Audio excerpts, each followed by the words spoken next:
All right, fastest 15 minutes in social media, fastest 15 minutes on the internet. My name is Judson Powell. I want to talk about Mike Bloomberg today. Mike Bloomberg coming out of nowhere, starting to, climb up the polls and starting to scare Donald Trump. And so I want to talk about this because I've been seeing a lot of really misinformation going around, and a lot of and now they're talking about even the fact that some of this misinformation is coming out of the Ukraine. What? You mean to tell me that you got misinformation coming out of Ukraine, that they have traced some of it back to some of these places anyway? So not that Donald Trump would ever use Ukrainian sources to create fake news. But anyway, y'all know what I'm talking about. Anyway, so want to talk about Mike Bloomberg because I'm voting for him if he gets the nomination, first of all. In fact, and if he, and when they come here in the primaries or whatever, if he's on the ballot, I'll vote for him. And here's why. Everybody's trying to talk about this stop and frisk stuff, okay? So I want to go back and I want to tell y'all, first of all, that stop and frisk has been the law of the land, the law of the United States of America. Stop and frisk, there's a case in the Supreme Court in 1967, settled in 1968, called Terry versus Ohio, right? Go look it up. And it made stop and frisk a legal tactic for the police, all right? So y'all cannot keep it. It kills me because everybody is like running around talking about how Bloomberg is racist. He's not racist. Even black mayors and black police chiefs have used stop and frisk. They have used all kinds of tactics in order to try to stop crime, including curfews. And even when I was young in the city of Detroit, they had a curfew. And they used stop and frisk. If you were walking down the street and you were out there after curfew, or if you were doing it, and they would just, pull you over, check your, frisk you down, check your ID, this, that, and the other thing. They might not have arrested you, but here's the thing. If you ended up getting arrested, it was because you violated the law. Now, I know everybody wants to call everybody racist, but think about Bloomberg, okay? At the time when he put stop and frisk in, the problem was that the crime rate in New York City was extremely high. And so the fact of the matter was that the crime rate was extremely high and people were demanding that he do something about it. So what was he supposed to do? That's what I guess that's my whole thing. So I don't really see it as being a racist move. And the other thing is, even the tape that surfaced, what he's talking about is his motivations behind doing it. And he completely understood what it was going to do to the black community. But then again, on the other hand, a lot of these people that were out there that were committing the crimes and the gangs that were doing this stuff, they were black. So that's not racist. If you're committing crimes, and if you're, I'm trying to get this together in my mind. And I'm not saying, right or wrong, but he had to do something. And here's the proof in the pudding. When he put stop and frisk in, right, it put the crime rate, it took the crime rate down. And then I did some, and I told one of my friends, I was like, yeah, well, go in there and look up. And the fact of the matter is that after stop and frisk, the incarceration rates for black men actually went down. So I'm just saying, and they didn't just use it on black people. They used it on everybody. And see, and I think a lot of it has to do with perception. A lot of it just has to straight up do with perception. It's like, okay, well, you're doing this to black men. And of course, even Bloomberg said himself, he was like, well, the bottom line is that, okay, we're going to throw them up against the wall. We're going to search them. And then if we find something, well, if you're finding guns, illegal guns and all of this stuff on people, then what was he supposed to do? Or what were the police supposed to do? And like I said, this has been the law of the United States of America since 1968. I mean, go back and look it up. And I guess people are acting like because of misinformation, people are acting like he was the one that initiated stop and frisk. Now, let's juxtapose that to Joe Biden. Okay, Joe Biden wrote the crime bill. He didn't use an existing law. He created laws to lock up black folks. All right. He created laws to lock up black folks. So the crime bill that he and Clinton basically put before Congress, and I'm not even 100% blaming them, because I'm looking at it like this. At the time, the political climate, and you got to look at what was the political climate at the time. The political climate at the time was what? Be tough on crime, right? When from the time that through Ronald Reagan's administration, through the first Bush administration, and then through Clinton's administration, everybody was demanding that people do stuff about crime, or at least the propaganda out there was that we got to be tough on crime. You remember the whole thing, even when Reagan got elected. Why? Because of the whole Willie Horton thing. Where we got all these criminals, we're letting them out of jail early. So that's where we got the 3 strikes laws. That's where we got, the mandatory. In fact, in Michigan, I can remember it was like 1 with a gun gets you 2. So even if you committed a crime, if you had a gun in the commission of that crime, no matter what it was, whether it was a felony, a misdemeanor, or whatever, if you had a gun on you, you automatically got 2 years. And then the 3 strikes, everybody knows that, a lot of people went to jail on 3 strikes laws. But that was the political climate. There was like, what were you supposed to do as a politician? Because you wouldn't have got elected. There was nobody who ran during that time got elected without having some type of legislation or some type of plan for crime. And that's just a fact. So it does, and yes, it is systemic racism. Yes, it's absolutely racism, but that's what the people wanted. The people that were in power and the people that voted and everything. And if you also remember, Biden and Clinton had no backing in Congress.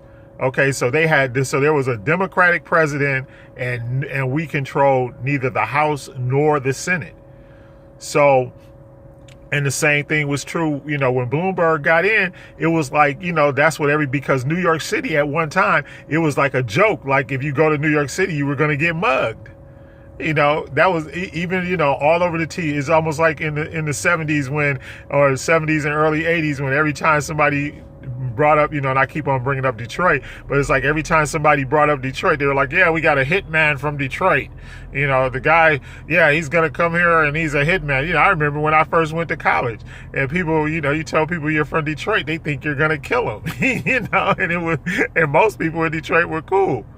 And I tell people all the time, there were like 1,200 murders my senior year was it my junior or my senior year in high school. So, and Coleman Young, who was the first black mayor of Detroit, he used stop and frisk in order to clean the streets up. And his famous thing was, if you're going to be committing crimes in the city of Detroit, you better hit 8 Mile Road. That's where 8 Mile really first became popular. It was like, yeah, hit 8 Mile Road, because that's the line, the city line in Detroit. So that you cross 8 Mile and you go into the suburbs.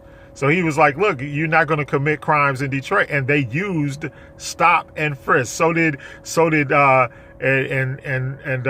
also used it in Chicago, under Mayor Washington, the first black mayor in Chicago. So and at those particular times, the crime rates were not high. And as a matter of fact, you got to look, because even other black folks were afraid. So I want to pose a question to you. Do you get a pass just because you're black that you can commit crimes, or that you're not subject to the law just because you're black? That's what I'm trying to say. So you're talking about he used an already existing law. He did not make up stop and frisk. That's what I'm trying to get at. He didn't create stop and frisk. He just used it as a tactic to try to clean up his city. And it worked. And it worked for Coleman Young. Crime in the city of Detroit, when they started stopping and frisking people and using curfews and all that kind of stuff, crime rates went down. Because you got to face it, these guys were out there. They were out there robbing people, selling drugs and committing crimes. And anybody that knows anything, the same thing in Philadelphia. Basically, every major city use stop and frisk. They just didn't use it, they just didn't use it as a, they didn't put the name out there. But the bottom line is that's what they were doing. That's what police work was back then. And so he just used a tactic that had been being used for years. And the other thing with stop and frisk, if you didn't do anything, they just let you go. But if they found something that's so is it, if you're committing a crime or if you're in the process, and that's the other thing, the RAS, reasonable articulable suspicion, they have to have some suspicion that you're doing something. Okay? And that's part of stop and frisk. And it's a law. I mean, it's been law since Terry versus Ohio in 1968. Supreme Court. The Supreme Court did it. And not to mention, it was a liberal Supreme Court that passed it. So it wasn't a conservative court. These weren't conservatives that did that. And that so you got to look at the totality of the circumstances and what would you have done and what could you possibly do if you got a crime rate that's spiraling out of control. You got murders and you got muggings. And like I said, the popular thing was, if you go to New York, you're going to get mugged. Comedians on TV, they were just joking. They were joking this man, and that's a big part of stuff. They're joking of, well, if you go to New York, you're going to get mugged. And it was true. And their crime rate was, people were just, hey, they'll rob you, whatever. They didn't care. But then all of a sudden, once stop and frisk got in, then people were able to walk down the streets. And even the people that I read a lot of comments, and a lot of the comments, the people that are from New York, most of the people that are from New York, they say that what he did worked and that New York ran like a well-oiled machine. The city of New York, while he was mayor, it ran like and that's what we need.